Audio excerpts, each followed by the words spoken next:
Welcome to the deep dive. So imagine this, a quiet, snow-covered farm in Utah, January 1988. Right.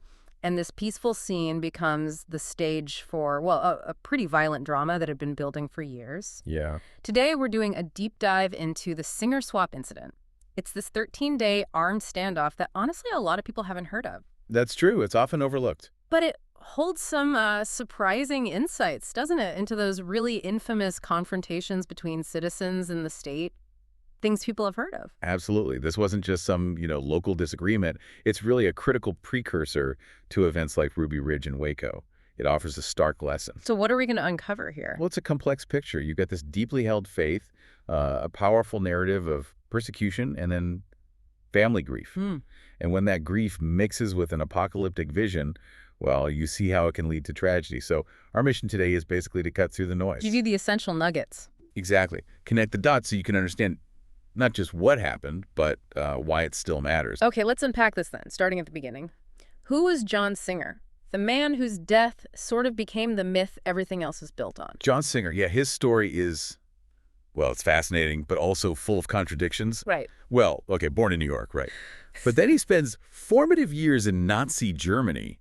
His father moved the family to Dresden. Wow. Yeah, he was even enrolled in the Hitler Youth, an SS-run school. Yeah, he claimed this whole experience, ironically, gave him this deep hatred for external authoritarianism. External being the key word there. Seems like it. Because when he marries Vicki Lemon in '65, settles in Marion, Utah, he sets up his own really rigid patriarchal authority over his family, rejecting any state control that, came above his own. This meant polygamy, expressing racial separatist views. I read he objected to textbooks. That's right, textbooks featuring Martin Luther King Jr., or even just pictures of black and white children together. Yep. And that stuff ultimately led to his excommunication from the mainstream LDS church. So it wasn't just his private beliefs. This turned into a very public fight with the state, right? How did that escalate? It really kicked off March 29, 1973. That's when Singer pulls his kids out of public school, citing religious freedom. Okay. The state, initially tried to find some middle ground. They allowed homeschooling, but with periodic testing. A compromise. But Singer wasn't happy with any oversight, so by September 75, he just refused to comply anymore. And that triggered a cascade of legal trouble. Findings of child neglect, abuse, multiple arrest warrants. It put the state in that classic bind, How do you balance child welfare with someone's claims of religious freedom? And it got worse. Yeah, escalated further in '78. He enters a plural marriage, then refuses to surrender his new wife's kids to their father. And that directly led to the final fatal confrontation. Okay, so that brings us to January 18th, 1979, the incident that changes everything, elevates Singer to martyr status for the family. What exactly went down? Right. That morning, Utah law enforcement surround the farm. They're there to serve a warrant. Okay. Singer's walking to his mailbox. He's confronted. The official accounts say he pointed a pistol and he was shot multiple times. Killed him. Wow. And his death, that was the defining event for the family. It just transformed him. From controversial figures to martyr? Exactly. It validated all their anti-government grievances. In their eyes, it wasn't law enforcement acting legally. It was cold-blooded murder. And the aftermath just reinforced that belief. Totally. Vicki was jailed. The 7 kids went into foster care temporarily. They filed this huge wrongful death lawsuit, like $110 million. It was dismissed. Dismissed, cementing their view that the system offered zero justice. So this event, this blood as they saw it, that became the very thing Adam Swapp felt he needed to atone for 9 years later. Right. So those 9 years between Singer's death and the standoff, the family's isolated, they're grieving, they're stewing. Absolutely. And into that vacuum steps Adam Swapp, a new figure. That's right. It was this period of just simmering grief, but also escalating radicalism. Adam Swapp, he's a young guy, really admired Singer, deeply affected by his death. He moves on to the Marion farm. And integrates himself fully. Yeah. Marries 2 of Singer's daughters, Heidi and Charlotte. Has 6 kids with them in this polygamous setup. And pretty quickly, he becomes the family's new spiritual leader. That was like a classic echo chamber scenario. Their narrative just gets stronger and stronger with no outside challenge. It really did. The Singer farm became this isolated bubble. Their mythology of martyrdom, persecution, it just festered. plus ongoing disputes with neighbors over land, water rights, that only reinforced their feeling of being under siege. And in that pressure cooker, Swapp's very, very strong religious beliefs really took hold. And he brought something new to the table, didn't he? A kind of apocalyptic vision. He did. His leadership really got cemented by this. Well, a theological innovation, you could call it. Which was a divine revelation.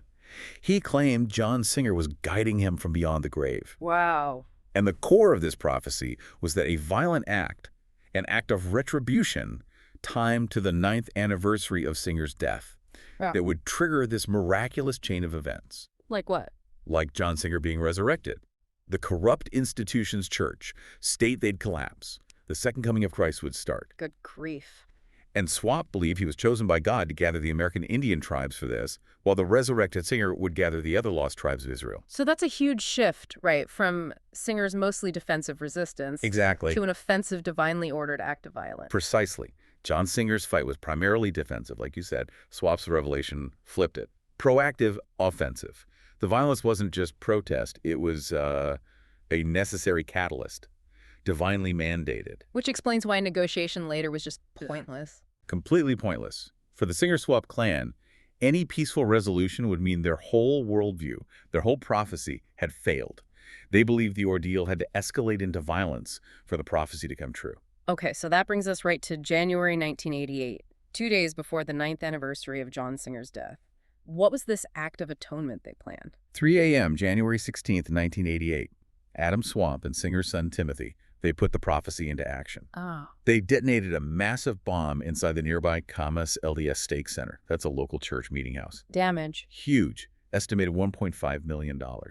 The device was serious. 50 to 75 pounds of dynamite, boosted with ammonium nitrate. And the target itself was symbolic. Highly symbolic. The mainstream LDS church that had kicked Singer out. And when they left, Swapp jams this spear into the ground on the church property. A spear. Yeah, with 9 feathers, one for each year since Singer died, and the date, January 18th, 1979, engraved on it. So the spear, the tracks in the snow leading back to the farm, this wasn't them being sloppy. Not at all. It was deliberate, a challenge. Absolutely. The evidence wasn't a mistake. It was like an invitation. Swapp wasn't trying to hide. He was announcing it, daring the authorities to come and play their part in his apocalyptic script. A calculated provocation. Exactly. Designed to draw law enforcement into the confrontation he believed had to happen. So how did the authorities respond to, well, a church bombing? Swiftly and massively. Within 24 hours, that little 2.5-acre farm was completely surrounded.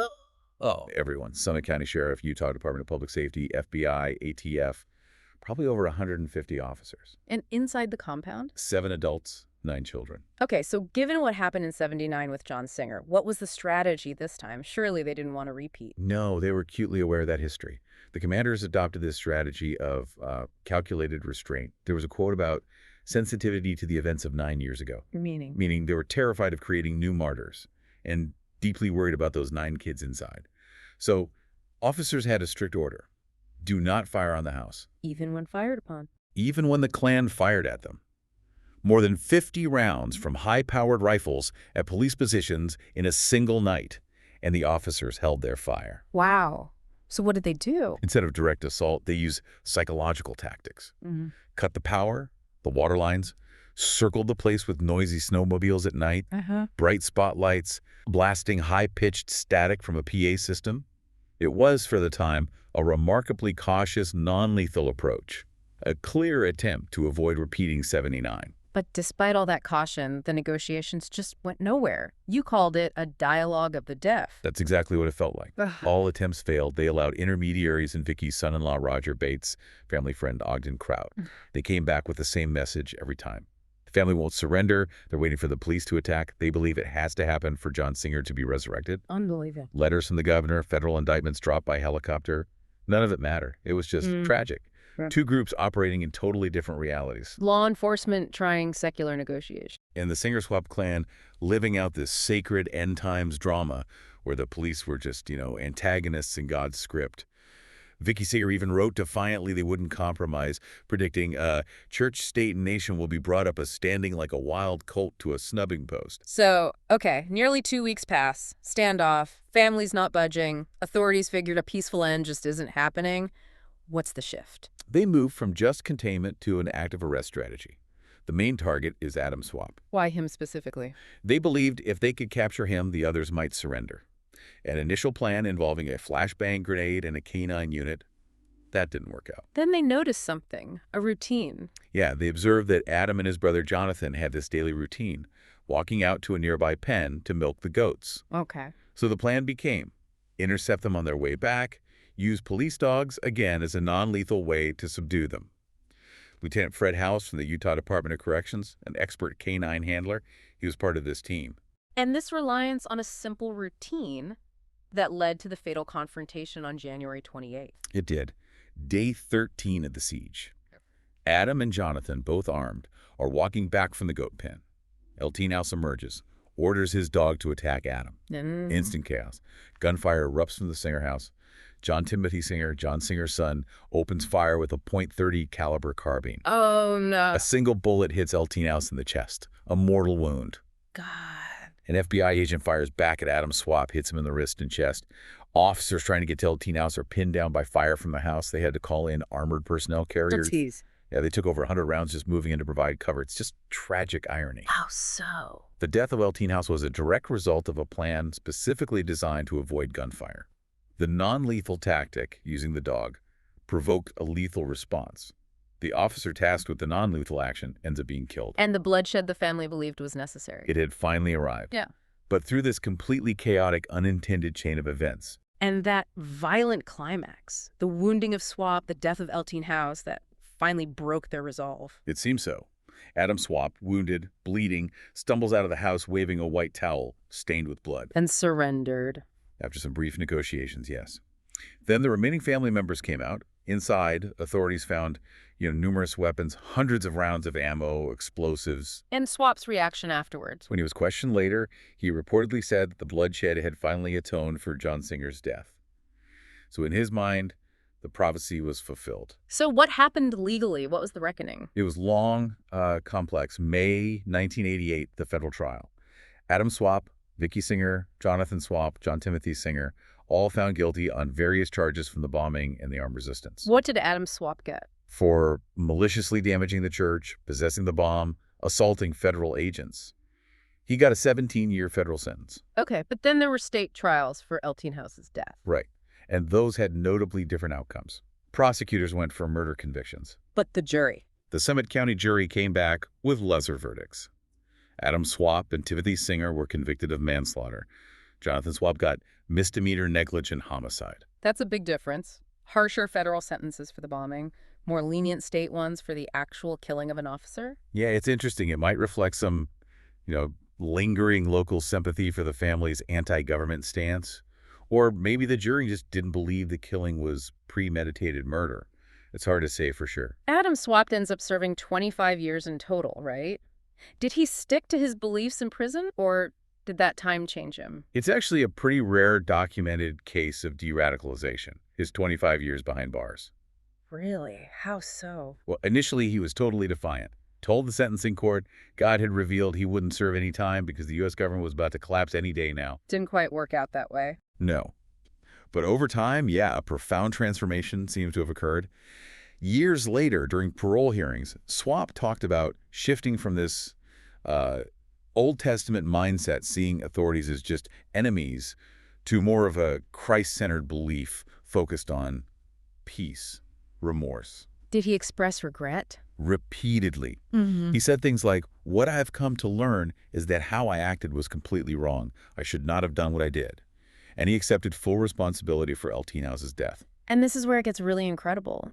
The role forgiveness played in him actually getting parole. It's extraordinary. The final chapter wasn't written by a judge or a lawyer. It was written by Ann House, House's widow. What did she do? At a parole review back in 2007, she stated she didn't think Swapp showed enough remorse yet to be released. Fair enough. But she changed her mind. Over the next 5 years, yes, her perspective shifted profoundly. In 2012, she wrote this letter to the Utah Board of Pardons and Parole that just changed everything. What did it say? She accepted his apology. She did. She said she'd come to a place of forgiveness and peace with his release. Wow. She wrote, and this is powerful, There has been much suffering by both of our families in the past years. Adam deserves a chance to reverse the damage done by doing good and now being an asset to his family. And the parole board listened. A board member later admitted her letter had the most impact on his decision. It's this amazing moment of grace, bringing restorative justice into a system usually focused on retribution.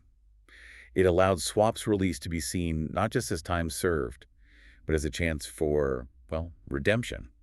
Looking bigger picture now, this Singer-Swapp incident wasn't just some isolated Utah event. It was a precursor, wasn't it? Oh, absolutely.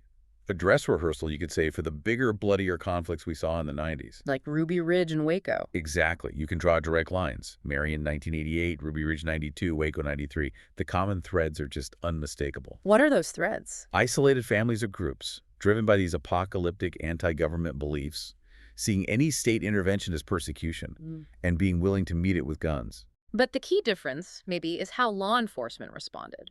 Marion seems quite different in outcome. That's the crucial divergence. The calculated restraint at Marion, which itself was learned from the tragedy of John Singer's death in '79, that stands in really stark contrast to the aggressive tactics at Ruby Ridge. The controversial rules of engagement. Right, where an FBI sniper killed Vicki Weaver, an unarmed woman holding her baby, and then, of course, the absolute catastrophe at Waco with the fire. Marion had casualties, obviously Lutty House, but not on that scale. Exactly. The relatively lower casualty count at Marion, and this eventual narrative of forgiveness that was tragically missing from the events that followed. It seems like the lessons of Marion, patience, restraint, being aware you might create martyrs, were somehow forgotten or ignored by federal agencies just a few years later. And those later events, Ruby Ridge and Waco, they really poured fuel on the fire of the anti-government movement. Absolutely. While Marion stayed mostly localized in impact, Ruby Ridge and Waco became huge catalysts. They created this potent narrative of government tyranny that directly fueled the American militia movement. Leading even to Oklahoma City. Timothy McVeigh explicitly cited Ruby Ridge and Waco as motivations for the Oklahoma City bombing in '95. So yeah, Marion was a significant, if often overlooked, first act in that drama. Beyond the national stage, what about the lasting impact on the family itself? The Singers, the Swapps. I think the most profound legacy there is the multi-generational trauma. You had 9 children inside that compound during the siege. Right. They were victims twice over, really. First, hostages to their parents' ideology, and second, subjects of this terrifying armed siege. How did that play out? One grandchild has noted pretty sadly that many of those kids, including his own father, Ben Singer, who later died from drug abuse, remained kind of stuck in that fundamentalist lifestyle. And the adults. Vicki Singer still lives in the cabin on the property. And Adam Swapp, after he was released, reports say he started leading sermons again for some family members. So the standoff ended in '88, but the consequences are still echoing through their lives. So wrapping this up, what really stands out from this deep dive, it's such a stark story. It really is. It shows how unchecked grief and isolation can combine with these really rigid belief systems and turn private pain into a dangerous public grievance, a justification for violence. And it also reveals how these insulated belief systems, when they're not challenged by outside reality or even self-reflection, can kind of create their own self-fulfilling prophecies of violence. Yeah, the power of that shared narrative of persecution can just override rational thought. But crucially, it also shows that even within those extremes, sometimes there's a path back, a path towards redemption, often through really unexpected things like Annhouse's forgiveness. It's a profound and cautionary tale. It really highlights that potent, often volatile mix of faith, family, and force that seems to keep defining extremism in the U.S. Definitely. So, as you think about all this, maybe consider how our own deeply held beliefs, especially if they exist in an echo chamber unchallenged, how might they shape our view of authority, of the world? And the bigger question, how do we, as communities, as a government, balance individual freedom with the collective good?